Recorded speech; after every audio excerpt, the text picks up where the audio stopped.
Don't shine.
Bye.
All right. Good evening, everybody. Good evening, everybody. All right.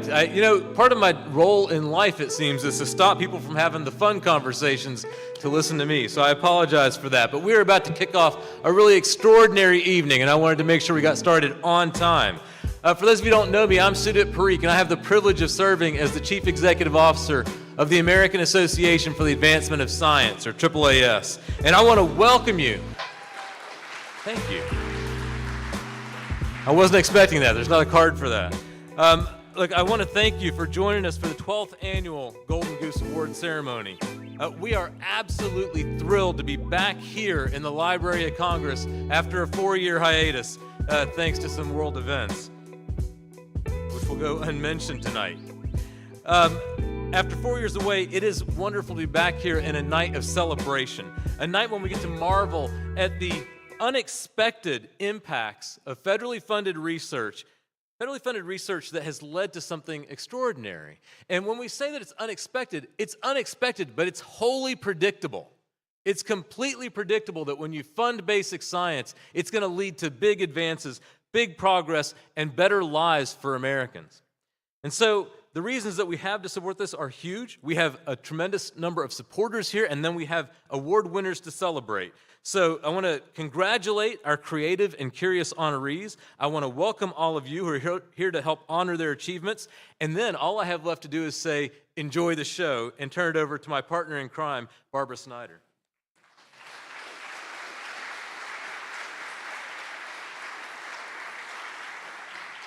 Thank you, Sudip. Good evening, everyone. I'm Barbara Snyder, president of the Association of American Universities. We are 69 of the leading research universities in the United States, which is why we helped found with AAAS the Golden Goose Awards. We are so proud to continue to support this award because at AAU, we understand that pure curiosity-driven scientific research can yield discoveries that not only advance science, they make our nation healthier, stronger, and more prosperous. As is so often the case, this year's stories all have connections to work done at research universities. It's a true testament to the government-university industry partnership that has funded, conducted, and operationalized the vast majority of America's most successful research for the last more than 50 years. Now more than it, yes, that deserves applause.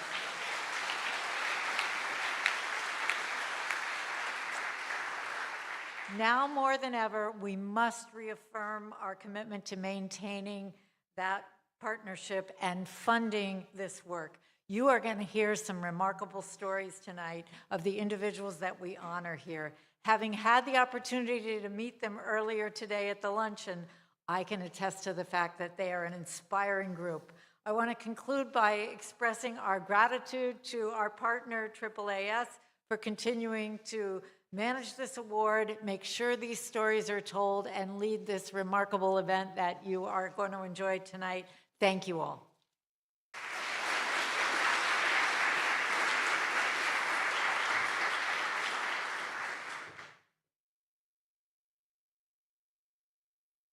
Well, thank you, Sudip and Barbara, and thank you all for coming. I'm Frank Sesno. This is the 9th time that I have had the privilege to MC this amazing ceremony.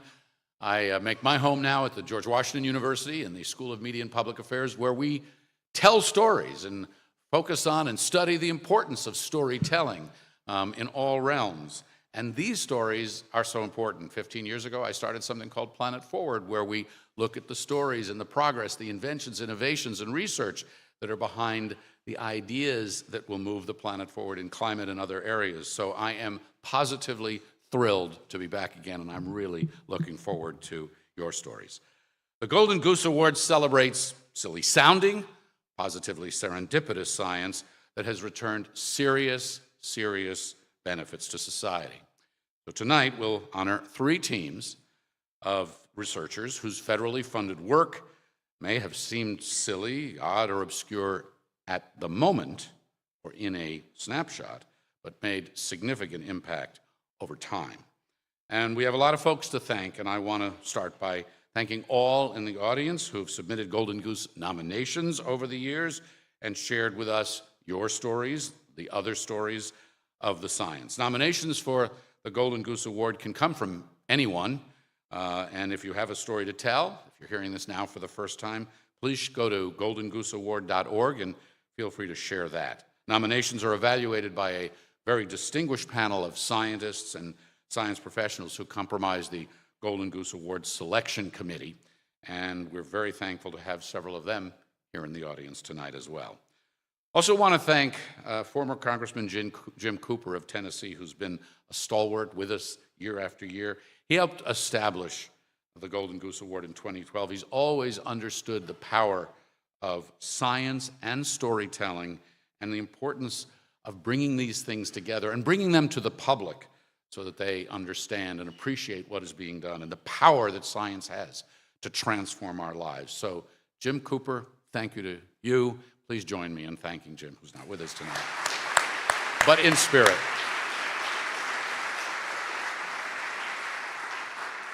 In addition to the AAAS, which currently houses the award, and AAU, which housed it in the early years, continues to support it, as you heard, the Golden Goose Award is supported by many other organizations and institutions, and who's backing this night and the award itself. Without their backing, this award and this night would just not be possible. So I'd like to thank these sponsors for what they do and what they represent and having made the 2023 awards possible.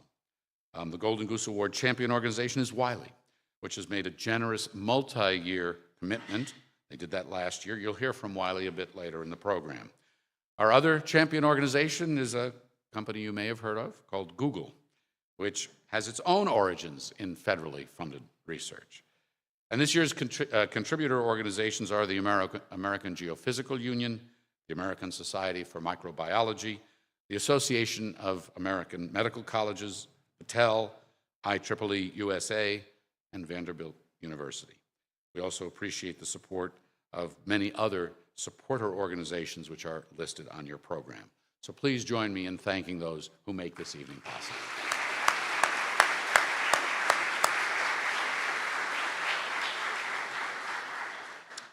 The Golden Goose Award has always had strong bipartisan support in Congress.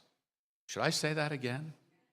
Strong bipartisan support in Congress. So,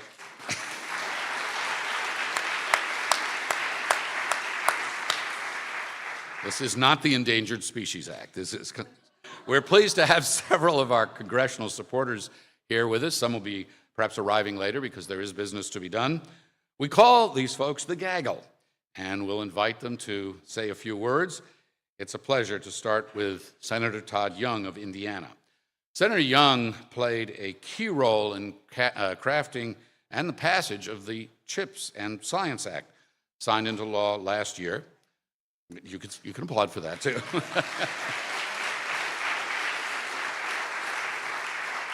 He continues to be a champion of U.S. innovation and competitiveness. Senator Young, we are delighted you're here. Please join us.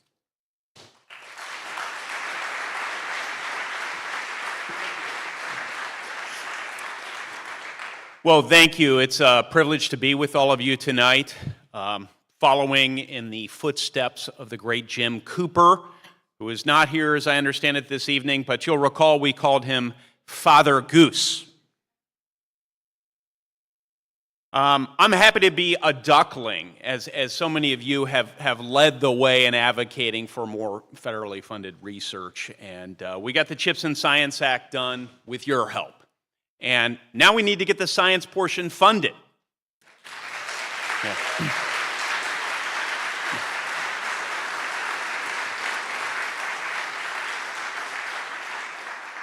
So I know all of you are descending on the hill, working hard to make that happen. I promise to do my part.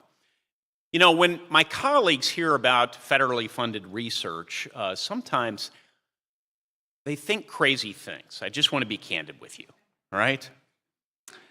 They hear about these crazy notions of frog skin saving 50 million lives as a treatment for cholera. That'll never happen, right? They hear about notions of building paper microscopes to diagnose malaria under a tree in Africa. That'll never happen. Of course, all of you know these are real things. We have so many successes to draw from. And so if we can just continue to fund the amazing applications for curiosity-driven federal research, rather than rejecting so many of the very high-quality applications received by NSF and other federal entities, we know we'll have more of these very positive stories to tell. Relatedly, artificial intelligence is much on our mind these days. I'm working with Senator Schumer and Heinrich in rounds to ensure that we properly regulate but don't over-regulate the technology. And I want to thank those of you, I'm sure there's some present, with whom I and my colleagues have talked about this topic too. And I think in coming weeks and months, you'll start to see more legislative proposals on that topic as we hear your incredible stories every day about the power of AI. Once again, sharing your stories is so important when you think about your interaction to the Hill, because we know there's foundational research that needs to occur within the AI field as well. NSF's National AI Institutes are leading the way, for example, in transparency research, just as they're supporting our first responders and our farmers across the United States and in so many important ways. So these stories, something mentioned earlier, these stories give me great pride in American research and hope for the future, and I look forward to seeing what our federal innovation power can do next. Thank you.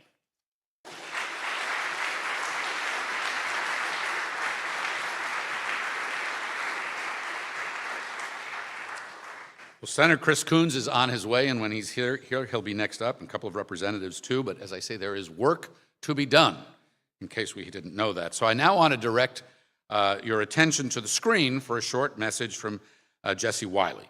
He is chair of Wiley's board of directors. Wiley is a global knowledge company and a leader in research, publishing, and knowledge solutions, and is a leading sponsor of the award.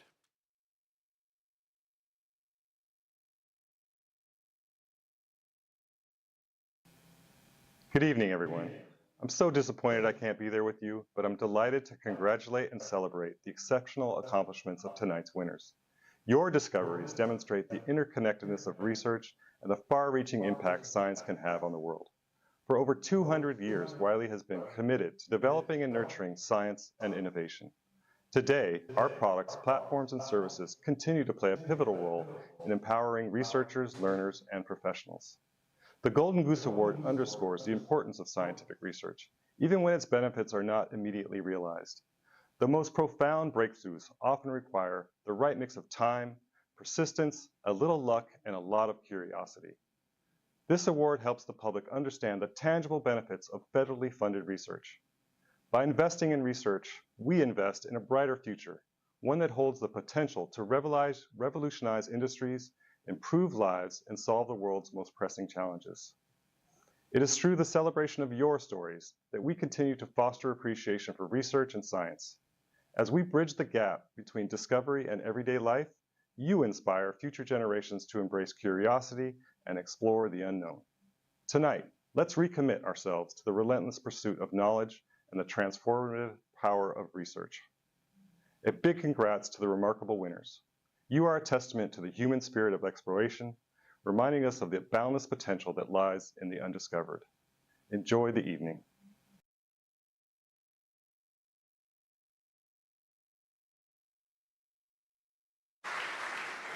So I'd like to give a few shout outs to others in the audience and those who are joining us through our live stream. First, to previous Golden Goose awardees and family members of previous awardees who are joining us tonight in person or virtually. So thanks to you. Shout out number one. The Golden Goose Award has honored more than 80 researchers who have discovered solutions and treatments to so many things, a variety of illnesses and autoimmune disorders. They've led the foundational research which brought us the COVID-19 vaccines in record time and transformed societies with amazing new technologies. Some of them that literally cost $1, but can be so transformational. We're very happy to have senior leaders from the National Institutes of Health, the National Science Foundation, National Science Board, NOAA, NASA, Department of Agriculture, White House Office of Science and Technology Policy, and the State Department in our audience here tonight. And to all the public servants who are working hard here on Capitol Hill or in government agencies to support science, thanks for all you do. Can we give them and you a round of applause?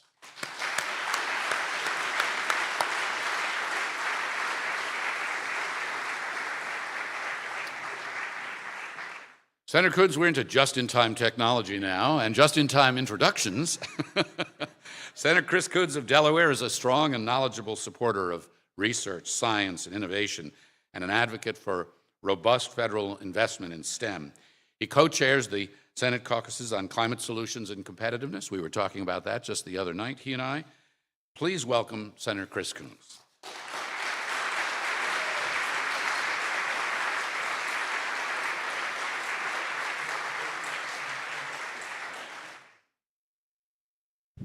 Well, good evening, everybody. Oh, that was an incredibly subdued, scientifically appropriate response. Good evening, everybody. Oh, I thank you. What a great opportunity to recognize and celebrate the fruits of federally funded investigation and research. It is best summarized with the simple word discovery. Discovery includes an element of serendipity. And the three stories that are being lifted up and celebrated this evening by these different research pathways all show how early investment, sustained investment, translational investment in how research informed by a moment of inspiration can translate to enormous impact in the world, can lead to sustained outcomes that make the whole world better. Frank, thank you so much for being the Master of Ceremonies, for leading this. To the AAAS, thank you so much. I have 3 AAAS fellows. Yes, I'm bragging. I have 3 AAAS fellows in my office this year, and I am simply thrilled. Having just yesterday morning talked to my latest fellows and so excited about their ongoing contribution to my work. Dr. Lizzie Hunsaker is a former AAAS fellow who is now leading my energy and environment team, and I cannot tell you how much we benefit from your leadership and your work. And to Senator Young and Congressman Bonamici and Congressman Foster. I didn't see Bill and Susan, but they may be here. They will be here. Great. They're on their way. I'm thrilled I got in just under the wire before they did. The work of discovery doesn't follow a straight or linear path. And I loved the story of how notes discarded into a dusty desk drawer and initially rejected by the scientific community, literally decades later led to life-saving surveillance of infectious diseases in very remote places around the world. A technology that was finding its way from inspiration to translation to reality over decades. So exciting and such a great story. In another, the natural abilities of bacteria were used to develop a technique now widely adopted by farmers to increase crop yields and profits while reducing costs and environmental impacts. What a remarkable, impactful discovery. And now, as the co-chair of the Senate Chicken Caucus, the discovery that I found most exciting, a 65-year-old experiment that today serves as a foundation for modern methods of raising and breeding chickens. Chickens which are, after all, our world's lowest environmental impact, highest quality protein, most delectable and globally distributed form of food.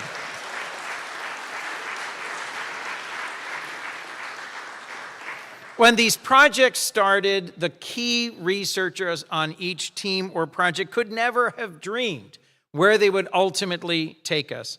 Yet this is the kind of long-term cumulative impact of federally funded basic scientific research and the serendipitous nature of discoveries that are the very cornerstone of American competitiveness. Federal investments in science and in the human capital required to unleash its potential have catalyzed tens of millions of jobs and returned taxpayer investment many times over, thus the name Golden goose. So our investments in research and development, in federal institutions and labs, in promoting cooperation and collaboration between the private sector, U.S. government labs, universities, nonprofit sectors, and for-profit companies are at the very heart of that generative system of creativity that is essential to our way of life. As a member of the Senate Appropriations Committee, as a member of the Energy and Water and Justice, Commerce, and Science subcommittees that are critically relevant, you can be confident that I will continue to fight relentlessly for these remarkable investments. I am so proud to play some small role in thanking and recognizing the researchers and research teams that are being recognized tonight, and to be a part of the gaggle of supporters of the Golden Goose Awards. Thank you so much for your determined commitment to science, to the scientific enterprise, and to taking your creativity, your innovation, and sharing it with our nation and the world. Thank you all very much.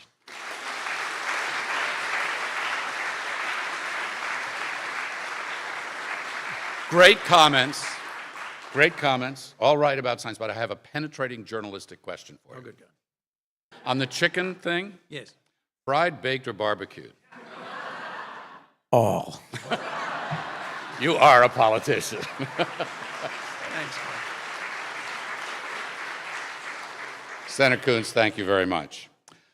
Another important aspect of this annual Golden Goose tradition is our documentary video. And this is where we can spend a few minutes to help you get to know these extraordinary scientists and what they have done, what their serendipitous moment turned into, a little bit of who they are as relentless, curious researchers and discoverers. They're detectives and sleuths, and they're incredibly persistent. And they stand on the backs of others, and they persist to do these really remarkable things that we recognize tonight. So sit back and let's take a few minutes and learn a little bit more about each.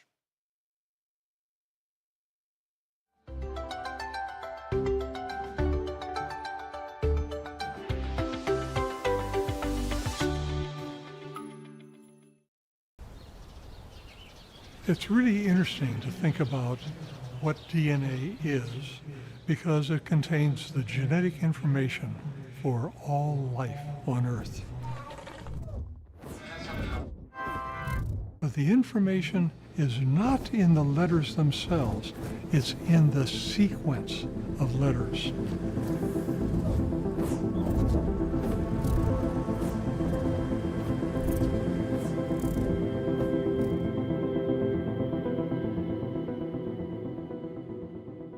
My interest in nanopores goes back to a lonely little drive up in Oregon. So I'm just driving along, as we do, and dreaming about stuff that scientists dream about. And then something happened up in my brain that made me pull off to the side of the road and start to make a sketch. That was the beginning for me of the interest in what we now call nanopores. 2 years later, Dan Branton was visiting my campus, and we were just chatting about a new way to make sequences of DNA. Could there be a simpler way? Dave told me about his idea, which I thought was much better than any of my ideas, and got so excited that wanted to start work on it immediately. So it's like threading a needle. That's something everyone knows about. So imagine I've got a hole in a needle, okay? And I got a thread out here. Now that thread is just jiggling around. Suppose I have a voltage across that pore. Now the thread not only comes near the pore, it gets pulled through. By pulling the DNA through the interface, we know the sequence of subunits in the DNA.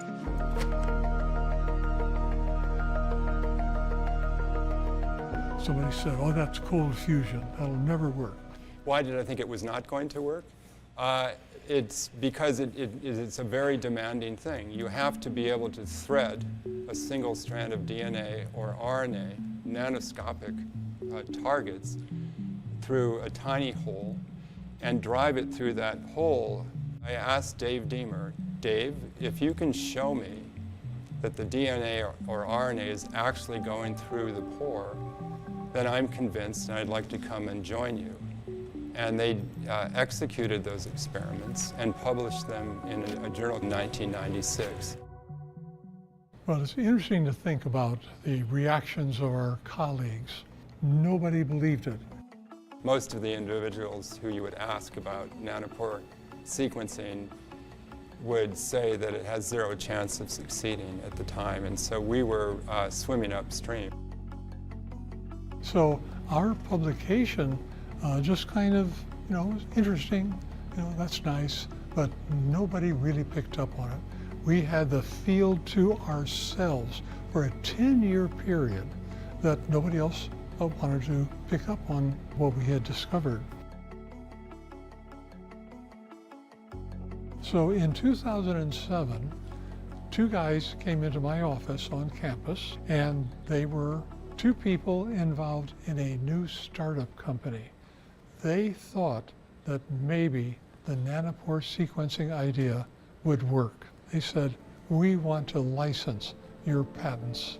If you can get a handshake between academic science that is exploring and discovering new things and industry that can bring those new things out into the marketplace, that was very important. Basic research comes first, supported by grants, and then the discoveries are given to the public by industry.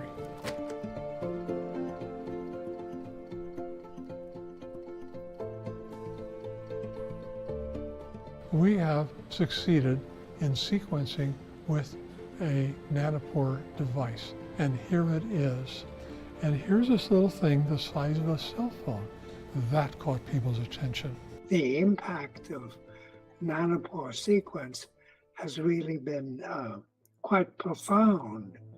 For example, tracking fungal disease outbreaks in critical care units, or even Ebola virus infections in remote locations. Then somebody said, let's fly this on the International Space Station.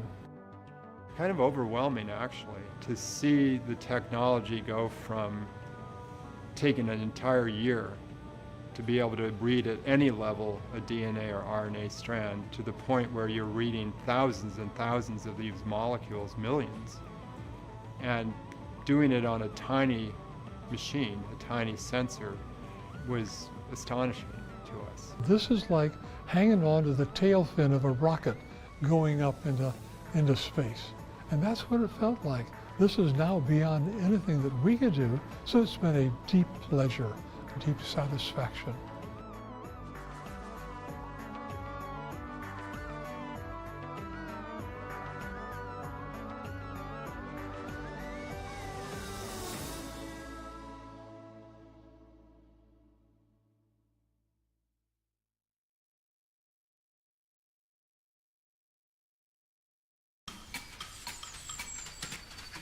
Mary Bell Chilton is an amazing person. My mother is someone who is tremendously curious, and she loves to work on a puzzle. What is the ultimate puzzle out there? It's got to be the incredibly complex code of DNA.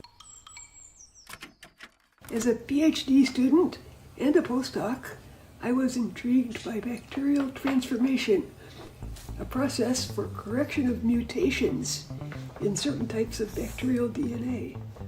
You know, Agrobacterium, Agrobacter tumefaciens, the name tells you a little bit, right? Agrobacter means a plant bacteria. And then tumefaciens means something that generates tumors. These are little pimple-like things that you see on the leaves and on the fruit and things like that. Little pimples. And those are the tumors. They're called galls. She really set out from the beginning to prove that Agrobacterium does not modify the genes of its host plant. She thought that was a ridiculous idea that people were bandying about, and set out to prove that that wasn't true. and discovered, much to her surprise, that she was wrong and they were right, and it does change the genetic structure of the host plant. That's really where the field of genetic engineering of plants came from.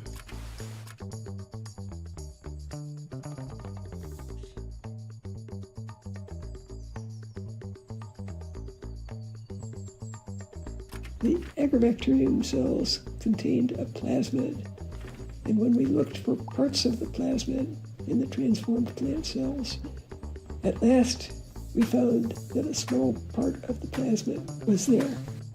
Once it became apparent that agrobacterium knew, if you will, some secrets about how to modify DNA that we didn't know about, she began to wonder how we might be able to harness that and turn it into a technology that we could use to modify the genes of plants. So along comes Mary Del Chilton, who figures out, with research that she did, how to open up that round DNA and then insert into it genes of interest. Imagine that this agrobacter is like that drone, and the payload is the DNA inside of it. It comes to the plant, and then the bacterium, insinuates itself, its DNA into the plant, and the DNA then becomes part of the plant's genetic machinery.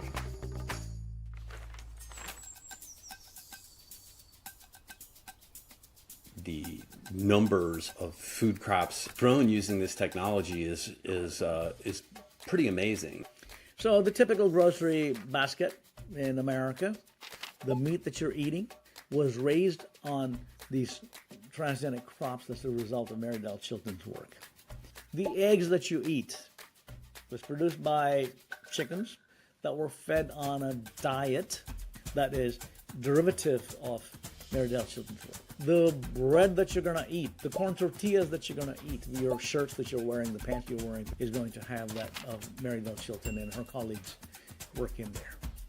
There are billions of people around the world who deal with some type of food insecurity at some level, and the potential to address those needs, I think, is one of those things that that is the real importance of where this technology can lead us. Stakeholders, you and I collectively as humanity, we have a stake in this, because these foundational, fundamental discoveries, whether it is about vaccines or about how to deal with hunger, or how to, for example, put a man on the moon. We never know. When Mary Del Chilton did her original work, she had no clue that there was going to be a public good, because she's looking at it from the perspective of that fundamental question of how DNA does its business. You never know where a particular type of research will lead us. Sometimes that things that get studied today may take dozens or 100 years to become apparent why they're important.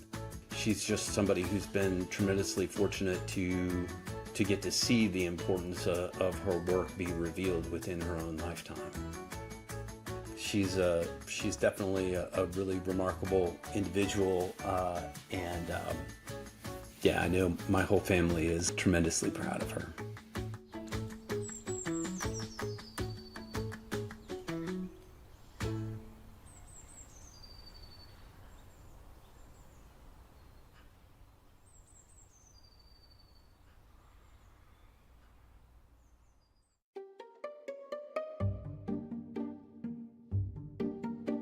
I never really had a title. Some people say, oh, it's Chicken Paul. I'm kind of noted as the chicken guy. I say both my research is Darwinian because I work with variation. My career has been the same thing. It just more or less evolved. And, just another day in paradise for him. That's where he wanted to be, and that's, it's just the way it is. If you were a geneticist, you knew about the lines at Virginia Tech, and thus you knew about Paul Siegel. I grew up around chickens. I have a picture on my desk when I was 3 years old. I find them very enjoyable just to be around, to observe. They have personalities. It's really relaxing for me. We had white chickens, we had chickens with brown feathers, and I never could quite figure out why sometimes when the eggs would hatch, they'd have white ones, would have red ones, and this and that. So it really intrigued me as to what was happening. I didn't know anything about genetics. I just knew I was going to go to college because I was going to breed chickens. When people ask me, what got you into chicken genetics? And I tell them, I like chickens, I like variation, and I enjoy it, and I'm getting paid for it. And they look at me like I'm crazy. I mean, there's so many other things. How can a guy want to do this type of a thing and enjoy it? I was very lucky that I was in an ag school, because when I first came, I had hatch funds, and that got me started. And then they also had the regional research projects from the USDA. I was part of the regional research project on poultry genetics. I'm an experimentalist. If I want to breed a big chicken, I'm going to go work for a company. I'm in a university, and I want to know why some are big and why some are small.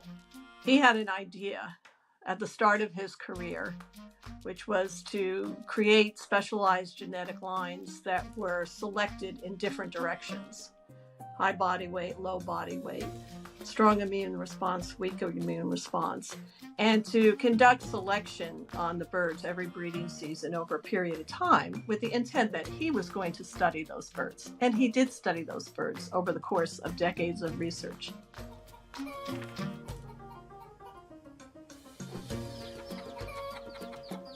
If you take the average of the low weight and the average of the high weight at selection age, 8 weeks, it's 12-fold difference. I'm trying to get an understanding of the biology and to train people that can go out and do these other things.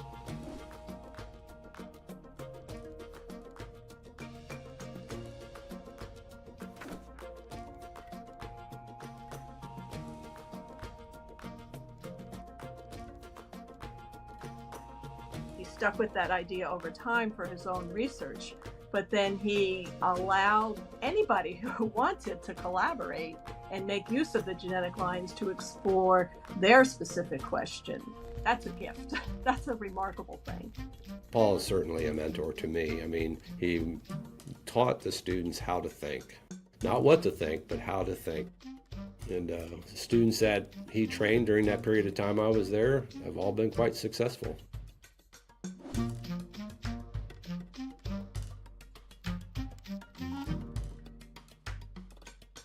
The genetic lines are definitely a foundation to understand many fields: nutrition, growth, development, health, animal welfare.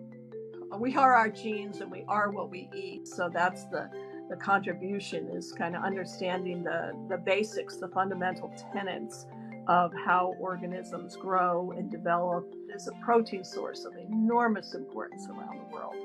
And he has a huge appreciation for basic research and applied research. Other people have taken what I've done and done the production, but somebody's got to lay the groundwork. I think that the work that I did had an impact on food production throughout the world and on science throughout the world, feeding people. The federal government has to support this type of work because it lays the basis for what's going on. Not only for the research, but for somebody like myself who's trained a lot of graduate students that have gone to other universities, that have gone into industry. Without that, I wouldn't have been able to do it. The only job interview I ever had was the one here. I'm looking back from 1935, the time I was 3. That's all I ever wanted to do, and I ended up getting paid for it. You know, I'm a pretty lucky guy.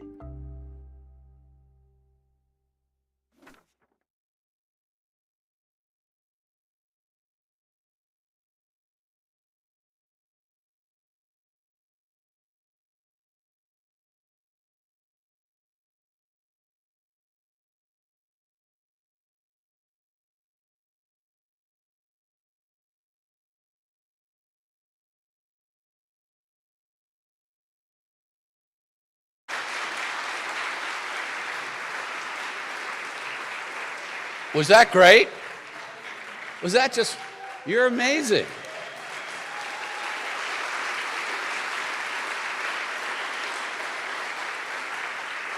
I tell my students, right, all this story time, I tell my students, here's the essence, and some of you maybe you heard me say this before. The essence of a good story is compelling characters, overcoming obstacles to achieve a worthy outcome. And boy, did we see that here tonight, times 3. So I think it's time to bring our 2023 awardees up and present them with their Golden Goose Awards. What do you think about that? So let me ask Sarup and Barbara Snyder of the AAU to come help us hand out the awards tonight. Did you enjoy that? Was that great? All right. So our first award this year goes to David Deemer, Daniel Brenton, and Mark Atkinson. As you saw, after a fortuitous sketch in 1989, the team tested and advanced a novel sequencing idea for DNA. Their road to success, as you saw, took decades of research, persistence, patience, and a bit of serendipitous fortune to prove the skeptics wrong. In the last decade, industry has commercialized their research into a $1,000 pocket-sized device the size of a cell phone. It's even been used in the International Space Station. Isn't that amazing? To sequence bacteria and viruses that may threaten the astronauts' health in that case. So we welcome Dr. Deemer, Dr. Branton, and Dr. Atkinson to the stage. Come on up.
The winners are.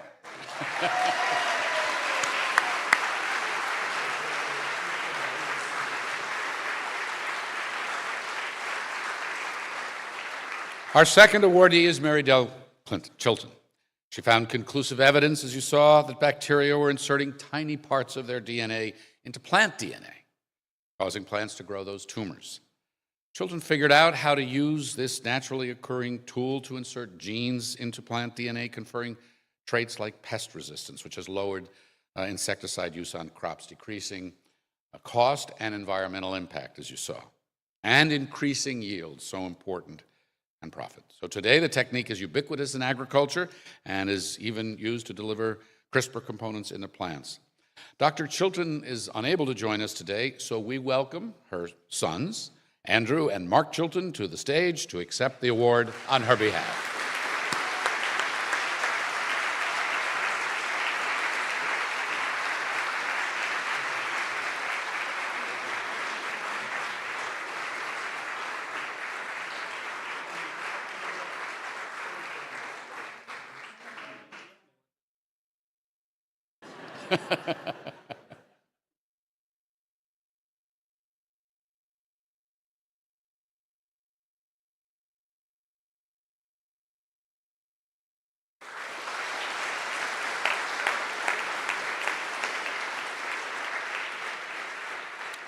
The chicken or the egg? The final recipient of the 2023 Golden Goose Award is Paul Siegel.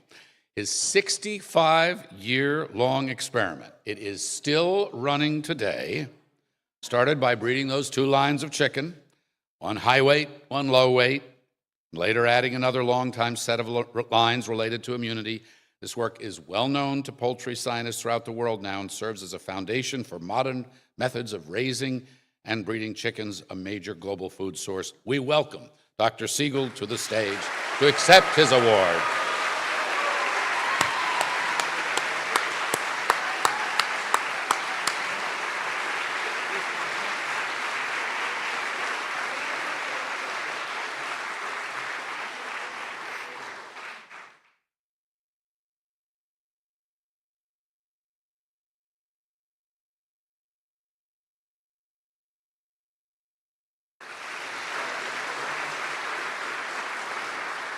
Thank you both.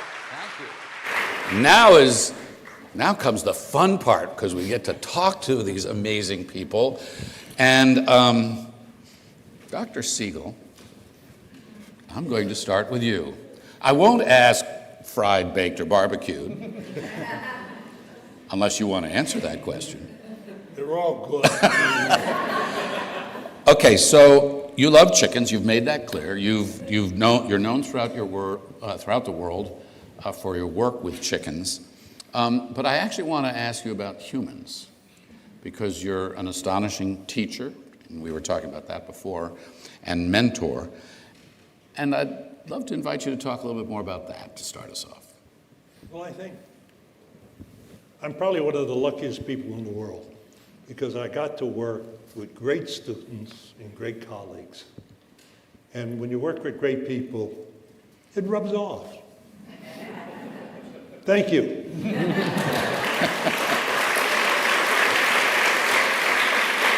And you're still working this experiment today. So what angle are you working now? Well, the angle I'm working is the same that I started when I was 3 years old. What the hell is going on? I don't know. That's a great research question. Yeah, and if I knew what I was doing, it wouldn't be research. It would be development. That's a good point. That's a very good point, yeah. So let's go to nanopore sequencing now. A theme of the Golden Goose Award is serendipity. And part of that serendipity is you actually pulled off the road when you started doodling, because it could have been otherwise. And things that happen by chance and things that you experience. Can you talk about some more of those moments, those happenstance moments that you experienced, and how your work might have progressed otherwise? Yeah, sure. Let's just take that moment when I pulled off the road. There was an idea involved, and the idea comes together, not just as something that pops up out of nowhere, but it builds upon, by serendipity, other things that I know. So I knew about 4 things that I had to put together in a creative way. One was that our chancellor at UC Santa Cruz, Chancellor Sinsheimer, had brought some people to UC Santa Cruz, some scientists, and they decided it was time to do the human genome. So I knew that the human genome was important. I also knew it was going to be a very difficult thing, because it's about this long in every cell of our body with over 3 billion base pairs in it. So how can we possibly do that? It seemed almost impossible at the time. Another thing I knew, which was related, but nobody else would have put this together, is I had counted red cells with what's called a Coulter counter. The Coulter counter has a little tiny hole, and you pull red cells through it. And in the old days, people would count blood in hospitals, a clinical counting of how many blood cells you had in your blood. So there's another thing. I knew that I get an electrical signal out of a particle passing through a pore. Mm-hmm. And I also knew with Mark Agason here that we could make a membrane experimentally and put a pore into it that would allow ionic current to go through.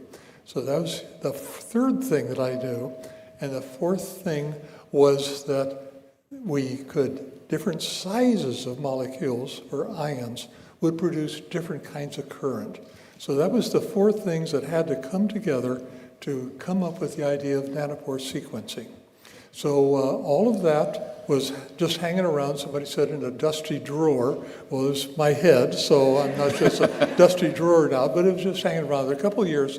Then I invited Dan to come and give a lecture series to our campus. And he had some ideas too.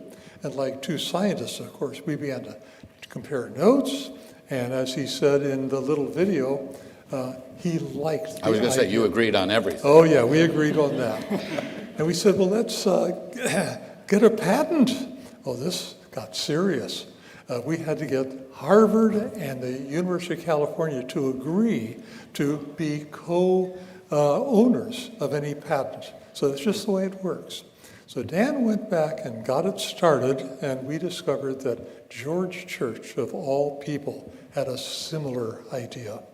So we could have chosen to compete, but we sat down at the Harvard Faculty Club, and in a very convivial atmosphere, we said, we don't know if this is going to work. Right now, it's just worthless. It's just an idea. Why don't we all be inventors on it? Let me ask you this, because one of the things that struck me in the video was that reference to that 10-year period when you had it all to yourselves. Mm-hmm. But was that ever daunting or lonely, or did you wonder maybe we're barking up the wrong tree here? Constantly. Constantly. There were a myriad of critics of the technology, and Dan actually would ask them the critical question, did it defy the first or second laws of thermodynamics? and if it did, you got to stop immediately. But in this case, it did not. And they would basically conclude that it's just too hard for us to do. And so I actually tell students that perseverance is probably one of the main features of a scientist who makes a breakthrough in technology. It's true for AI. It was true for CRISPR-Cas9, which many of you know here. Could I add one thing to that? Jeff Schloss is sitting in the audience. He was our champion at NHGRI. So when our crazy grant proposals came in for review, Jeff was there to help the committee understand that there was nothing wrong with this in terms of physical law. Dan, can I ask you this quickly, and then we're going to go over to agrobacterium for a few minutes. But I don't know about you all, but when I look up and I see these astronauts holding this on the space station, like, what was that like for you to look up there and see, my God, my work is... Well, I was completely amazed by that because actually, I think Dave had known about it, but when I heard it from the Oxford people that they were going to do this, they actually sent me a little emblem that they had already fabricated for the astronaut to wear while she was doing this experiment. Wow. Wow, that's amazing. All right, so let's come over to agrobacterium. Mark, you mentioned in the video that your mom, who looks like an amazing person in the beginning, was skeptical about all of this and whether the transfer would work and all of that, but happy to be proved wrong. Talk about that a little bit. Well, you know, I think that's sort of one of the most interesting. It's part of what makes her work so serendipitous is simply that she's set out to prove that agrobacterium wasn't changing the genetics of the host plant. You know, so it was tremendously surprising to find that in fact it was, and then the dreaming sort of began from there. But it also illustrates, I think, you know, I'm a real estate attorney, so I'm glad you didn't ask me about it. we can have some questions about that too. Yeah, it's $200 an hour. That's a bargain. It's friend rate. I see. Okay, good. Everybody in the room too, right? Yeah, absolutely. No, but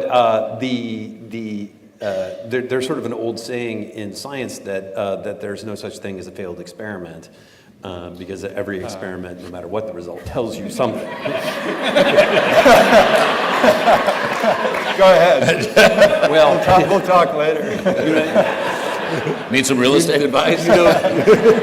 you know 1,000 ways not to build a nanopore sequencer, but still you learn something from each experiment. And in this case, well, like I said in the video, in this case, I think what's so fortunate for my mother is to have lived to the point of seeing her technological innovations adopted by the world. It's remarkable. What was it like growing up with her as a mom? She, well, she's an unusual person for sure. Was, I guess, probably the only female chemistry graduate student at the University of Illinois in the early 1960s, and just was always, if your plan was to drive her away by making her feel uncomfortable, it wasn't going to work. Did you realize that your mom was a pioneer right from the very beginning? Yeah, one day her picture turned up in an article in Newsweek, and that was when I was about 12 years old, and that was the point at which I was like, wait, what? My mother is in Newsweek?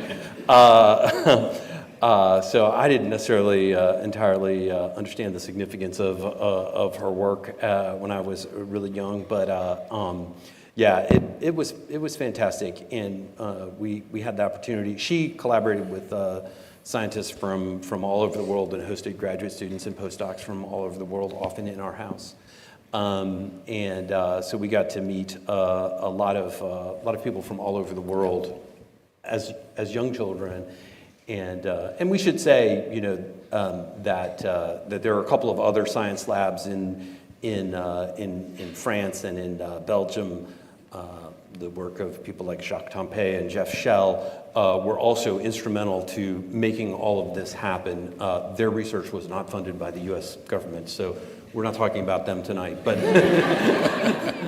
but was funded, by their national governments. Mark Van Montague also in the Belgians.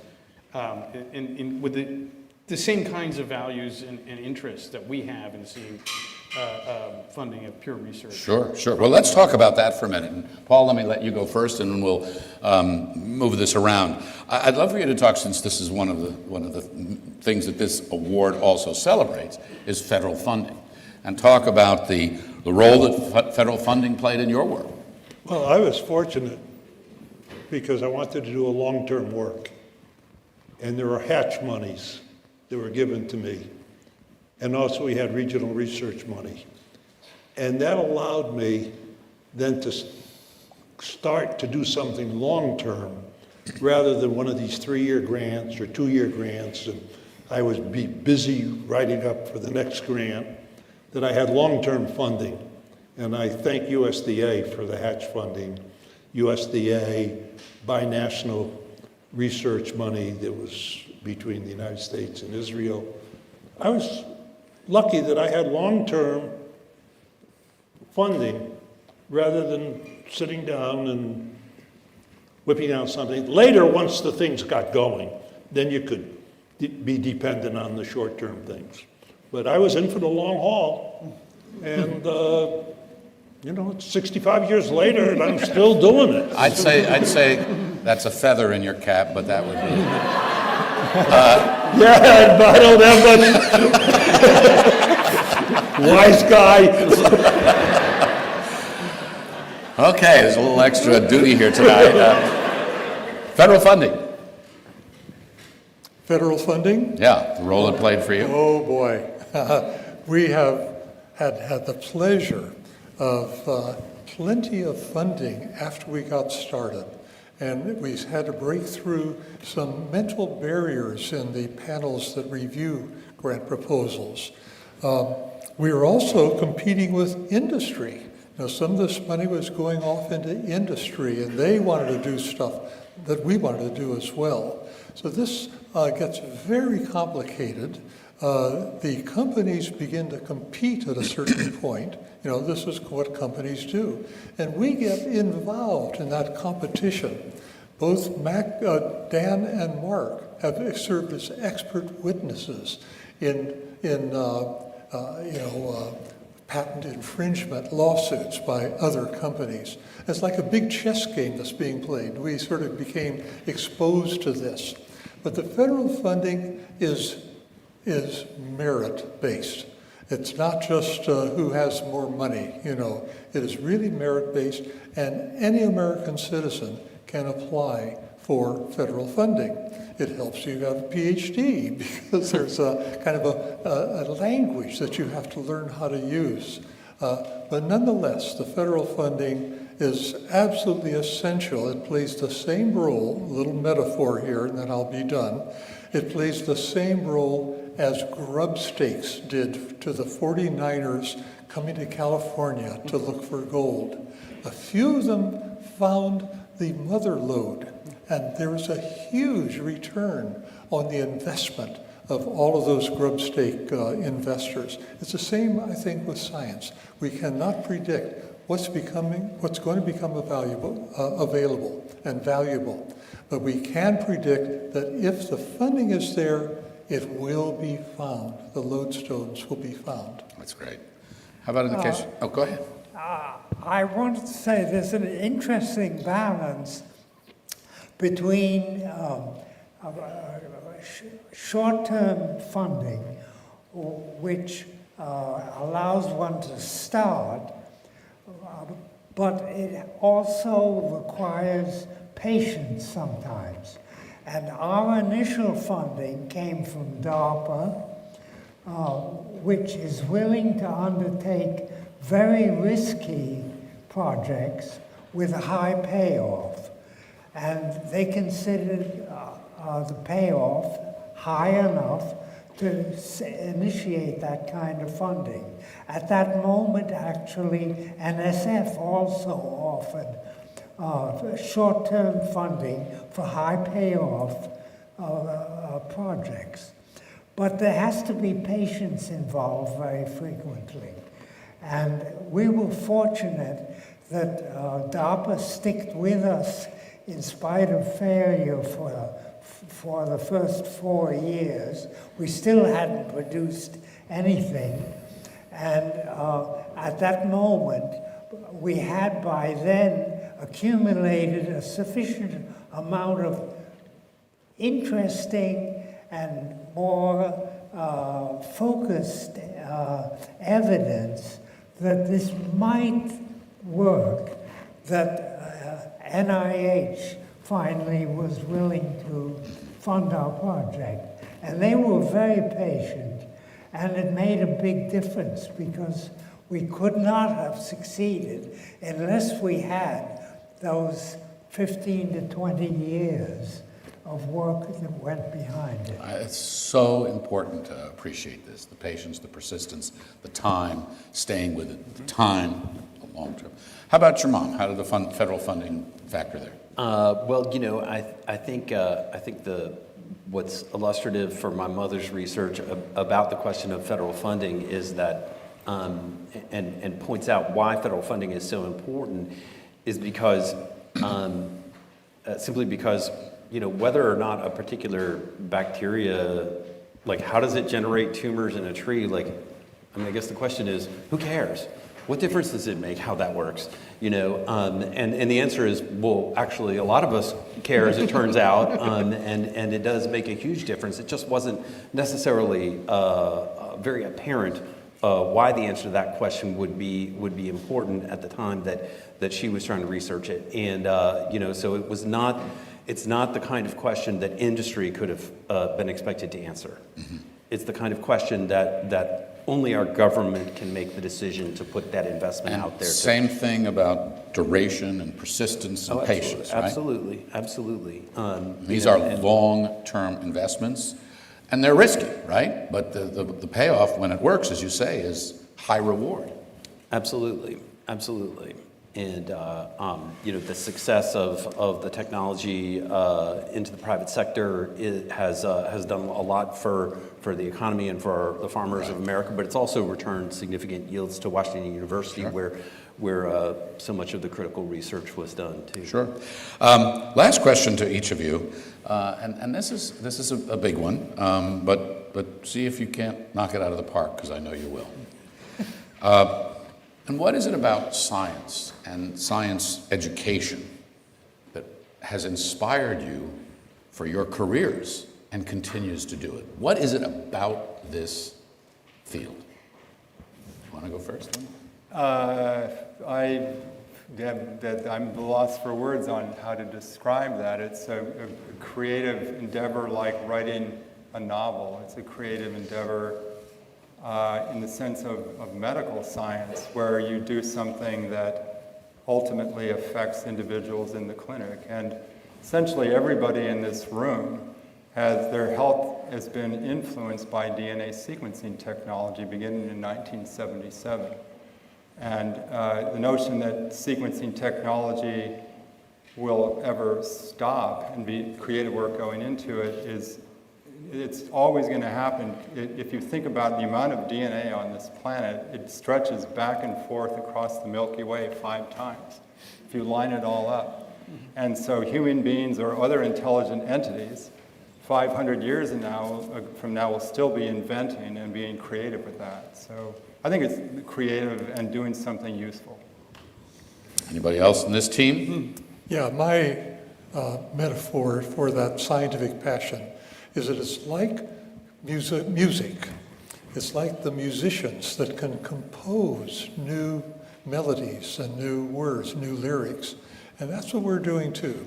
Maybe 1 in 1,000 Americans actually makes a living doing scientific research. It's a rarefied field. And that field is totally international. I think science is like a little country existing apart from the rest of the population. What's inspired you all these years? I don't know what has inspired me. Well put.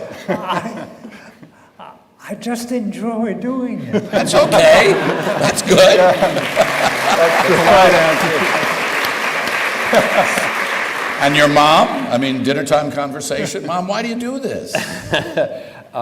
She has said before that she's just the type of person who, when she's decided to go after something, will not give up on it, and will find a way to get there. And I think mentioned in the video her fascination with puzzles, and is really the intersection of those two traits that led her deeper and deeper into DNA. It's really tremendous.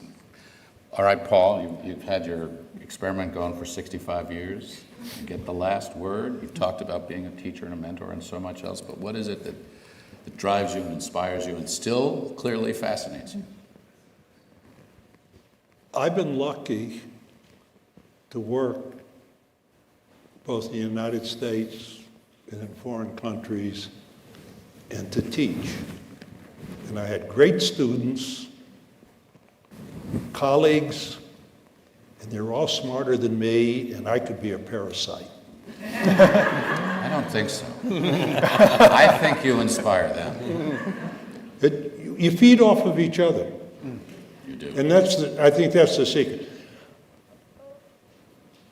They always were free to give me ideas, and I was free to complain to them. Well, let me just say, and we've got another surprise for you, a little bit of an encore presentation here. But before we do that, with the deepest thanks and the most incredible respect and awe, really, in your persistence and patience and your discoveries and how each of you and your teams have literally changed the world and space.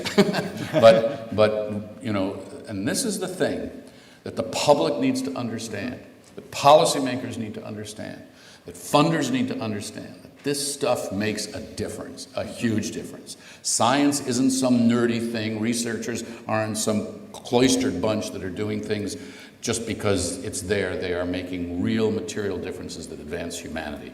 So on behalf of the world, thank you all very much.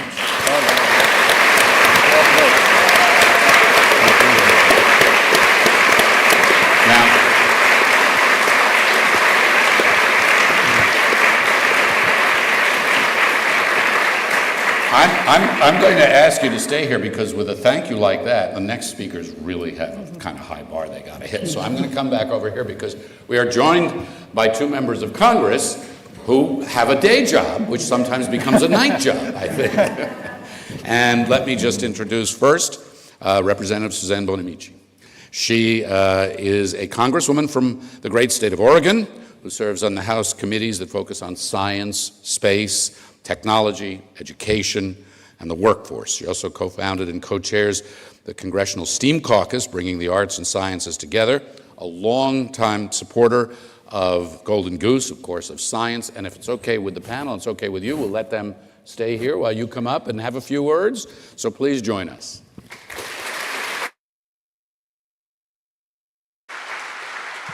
Thank you so much. Yes, we have a day job, and we are sorry to miss most of the presentation, but really honored to be here today. I'm Suzanne Bonamici from Northwest Oregon. I've been a member of the Committee on Science, Space, and Technology since I joined Congress more than a decade ago. Also serve, as you heard, on the Committee on Education and the Workforce, where I see the role of education as educating creative, critical thinkers who will go on to be the next Golden Goose awardees. So congratulations to all of you. It's really an honor to join you for another year of the Golden Goose Awards, and it's wonderful to see this auditorium so full. And we really do recognize the bipartisan support for research and recognize the value of scientific discoveries and that creativity.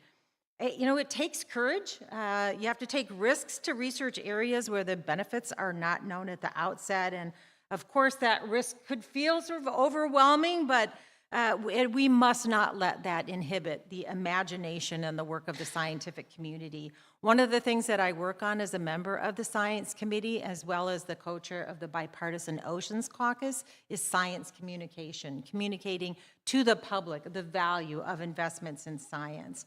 And we know over the years that seemingly obscure federally funded research has led to major breakthroughs, and that's why the Golden Goose Award started, to highlight that. And as a member of Congress, I support these awards because we know science is unpredictable, and we want to encourage all of you to continue to tell your stories and to talk about your research and why and how you persisted, even over many challenges, because we need to truly convince the public and tell the public what value it is of our federal investment in research. So by telling your stories, by highlighting them at the Golden Goose Awards, we hope to inspire and engage the next generation of scientific leaders. So thank you all for being here and for illustrating the tremendous value of federal research, even research with odd-sounding titles. And when I looked through the list and saw, plant tumors and nanopore sequencing and raising chickens,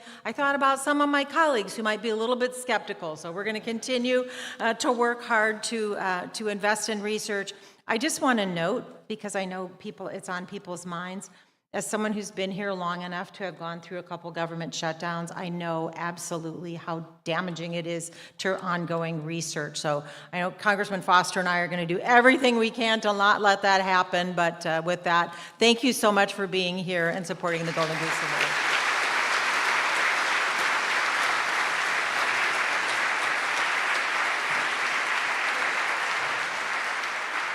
Thank you very much, and good luck with that. We'll be watching. Congressman Bill Foster.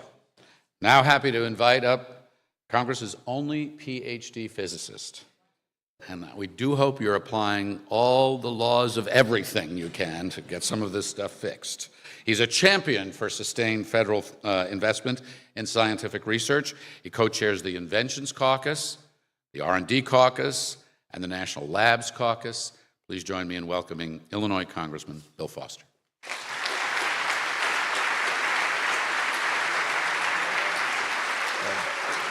Well, congratulations to our awardees, and hello, everyone. For those of you who don't yet know me after several appearances at this, I'm Congressman Bill Foster, and I sometimes introduce myself as representing 100% of the strategic reserve of physicists in the U.S. Congress. But though sometimes I introduce myself as representing 50% of the reserve of neural network AI programmers in the U.S. Congress, which is something we did back before it was fashionable, when we were trying to classify high-energy particle interactions and having screaming debates about what's now called the explainability problem in AI, which is, if you publish a paper that says you've made a discovery because our neural network says so, It's just not an acceptable thing. And that's which we would fight about. But a common thread that runs through the science of today's Golden Goose Awardees is time. The time that it takes to complete an experiment, the time it takes for the science to emerge, and often in an unexpected direction. This was actually a big issue in my PhD experiment many moons ago. It was the search for proton decay. And at that time, around 1980, scientists around the world confidently predicted that the proton, which everyone had heretofore thought was stable, was actually unstable with a lifetime of 10 to the 33rd years. Now, if you're trying to study the lifetime of something to 10 to the 33rd years, they're kind of two basic approaches. You can take one proton and watch it for 10 to the 33rd years, or you can get 10 to the 33rd protons and watch them for 1 year. And now, if you're trying to get your PhD thesis in a reasonable amount of time, you prefer that second method, which is what we did. We assembled 10 to the 33rd protons in the form of a giant water tank of ultra-pure water. We put it in a salt mine underneath Cleveland, which is, of course, a city that's been leading the world in urban decay for decades. And so we completed the experiment. We watched it for actually 4 years. I got my PhD, and the proton was not observed to decay at the predicted rate, and Nobel Prizes were not awarded for that non-discovery. But the real experiment had already started, because 160,000 years ago, in the Greater Magellanic Cloud, in a galaxy far, far away, if you will, a star blew up, went supernova. And for 160,000 years, the pulse of light and the pulse of neutrinos traveled to the Earth, and they arrived in 1987.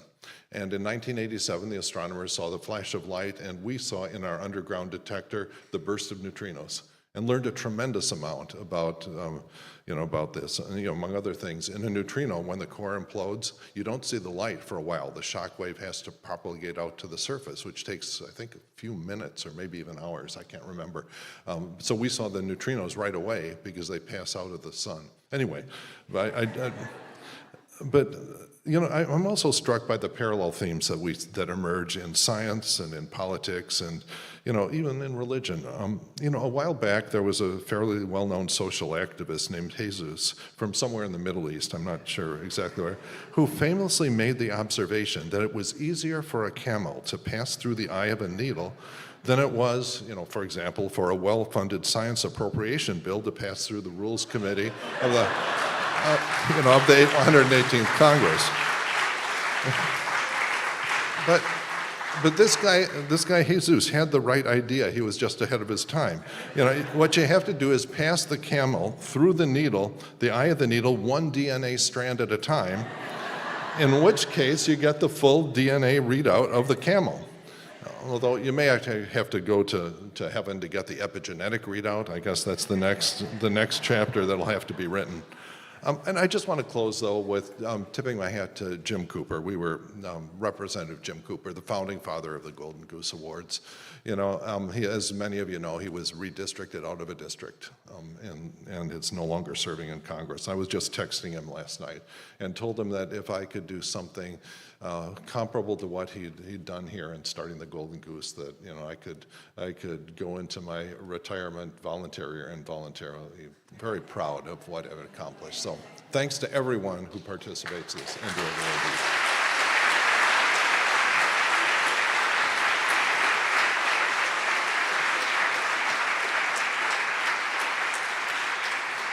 Thank you very much to both of you.